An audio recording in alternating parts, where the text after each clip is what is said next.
دوستو ہمارے چینل پاک ویوز ٹی وی کو سبسکرائب فرمائیں، شیئر فرمائیں اور لائک فرمائیں، شکریہ۔ بسم اللہ الرحمن الرحیم، الحمدللہ رب العالمین والصلاة والسلام علی خاتم النبیین، اما بعد۔ پاک ویوز محمد منشا، السلام علیکم، کیسے ہیں جی؟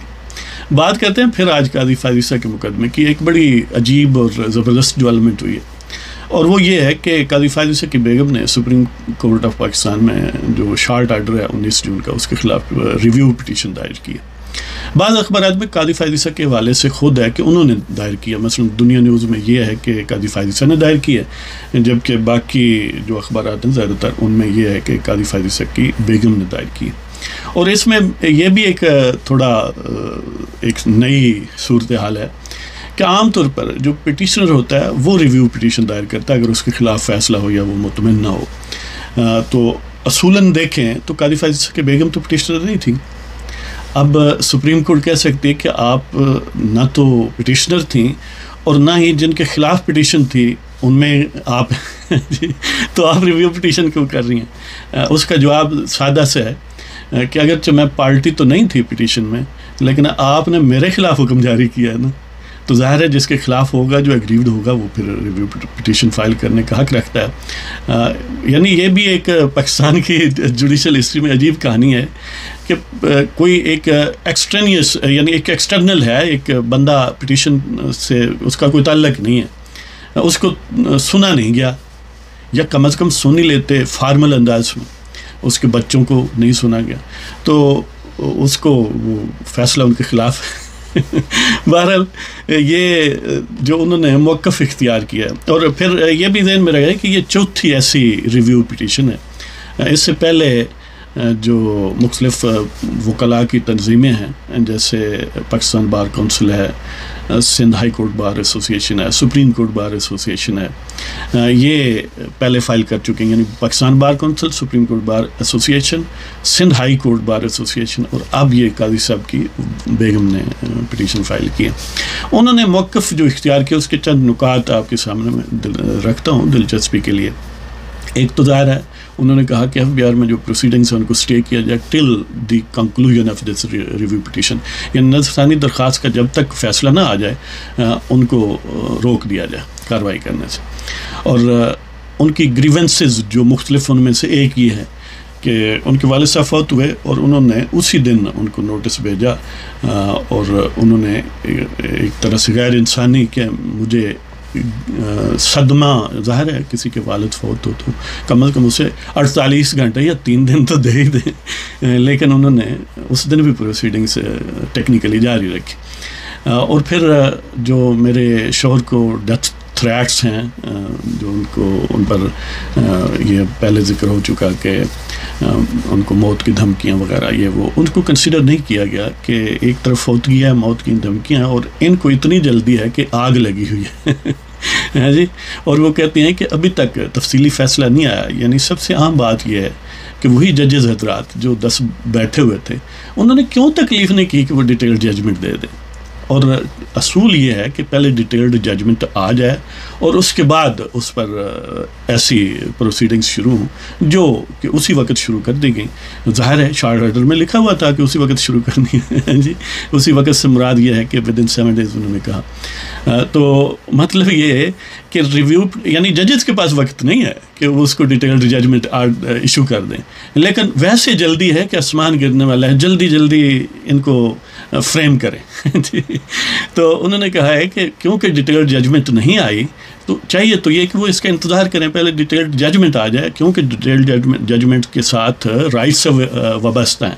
مثلا عام طور پر ڈیٹیلڈ ججمنٹ آنے کے بعد اس کے پوری ظاہر ہے اس کی فائن ڈیٹیلز تو پھر ہی بندہ سمجھ سکتا ہے نا، جب فیصلہ ان رائٹنگ آپ کے سامنے تفصیلی موجود ہو تو اس کی بنیاد پر ریویو پٹیشن وغیرہ فائل کی جاتی ہے، یا نیکسٹ جو کورس آف ایکشن ہے اس کو۔ لیکن ظاہر ہے سپریم کورٹ خود چاہتی ہے کہ ہم نے فیصلہ نہیں دینا ڈیٹیل ججمنٹ، لیکن دوسری طرف حکم کیا ہوا ہے کہ آپ ڈانگ سوٹے لے کر جو ہے وہ کھڑے ہو جاؤ۔ تو انہوں نے یہ کہا کہ اتنی جلدی کیوں ہے، کیوں آگ لگی ہوئی ہے کہ پہلے ڈیٹیل ججمنٹ تو آ لینے دیں، اور اس طرح اتنی جلدی میں اور ڈیٹیل ججمنٹ کے بغیر جو کہ کانسٹیٹیوشنل رائٹ ہے آرٹیکل 188 آئین پاکستان کے تحت یہ ایک رائٹ دیا گیا ہے کہ ریویو پٹیشن کو فائل کر سکتا ہے. تو گویا ایک آئینی حق سے محروم کرنے کے لیے یہ سارا بندوبست کیا گیا ہے کہ اتنی جلدی ہے, ایک طرف ڈیٹیل ججمنٹ نہیں دینی, وہ رو کر بیٹھے ہوئے ہیں ججز حضرات, اور دوسری طرف جو ہے وہ ڈانگ سوٹا لے کر FBR کو کہا کہ ان کے ارد گرد ہو جائیں. تو اسی طرح وہ کہتی ہیں کہ انہوں نے یعنی ان کا اور ان کے بچوں کا کوئی ایسا پبلک امپورٹنس کا یا فنڈامنٹل رائٹس عوام کے بریچ ہو گئے ہوں, اس میں ایسی کوئی بات نہیں ہے. لہٰذا جو سپریم کورٹ کی جو سو موٹو جوریسڈکشن ہے 184(3) یعنی جو کلاس 3 آف آرٹیکل 184 ہے وہ ٹریگر نہیں ہوتی. اس میں کہاں ہے میں ٹیکس فائل کروں نہ کروں یا میرے بچے کریں نہ کریں, یہ پبلک امپورٹنس کا اور لوگوں کے جو بنیادی حقوق ہیں ان کی وائلیشن کیسے ہے, وہ یہ کہتی ہیں. اور پھر یہ بھی کہتی ہیں کہ 30 جون یعنی 30 جون 2019 کو بعض ٹرمینالوجی انٹروڈیوس کی گئی جیسے آف شور ایسٹس وغیرہ وغیرہ.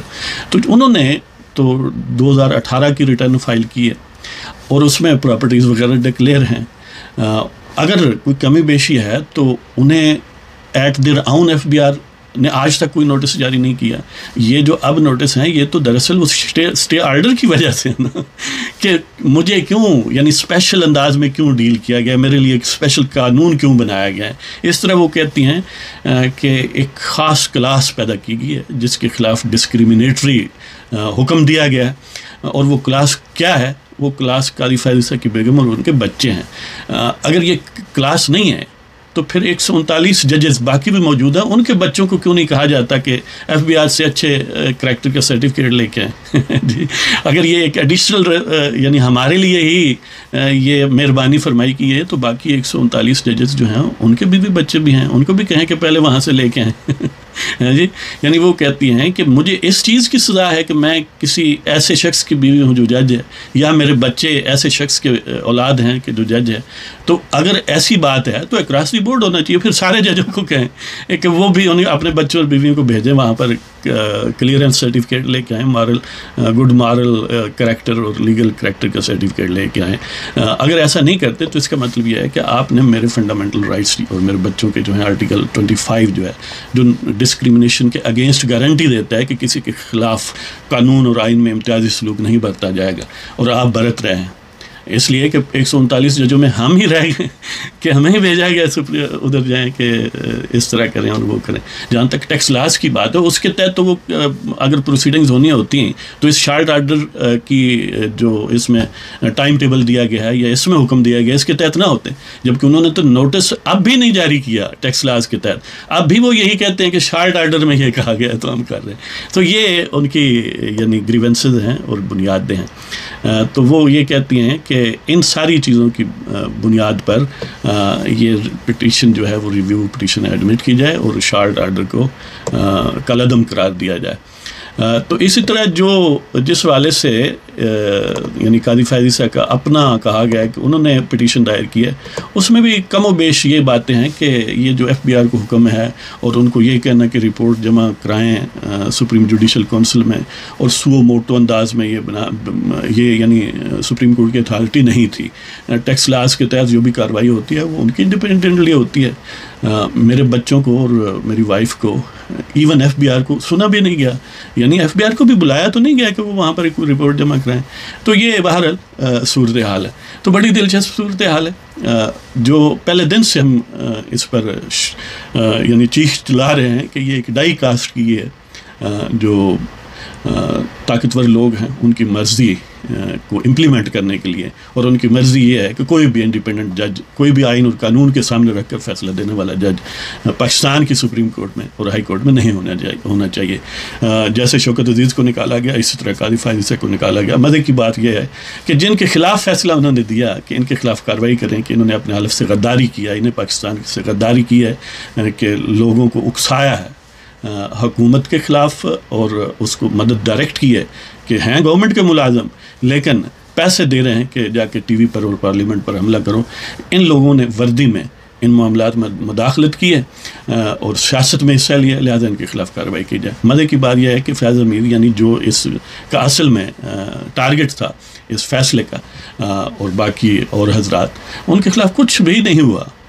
وہ مقتدر حلقے جو ہیں بجویہ سرکار، انہوں نے باقاعدہ ان کو ترقی دی اور پہلے سے زیادہ معتمد بنا دیا جی۔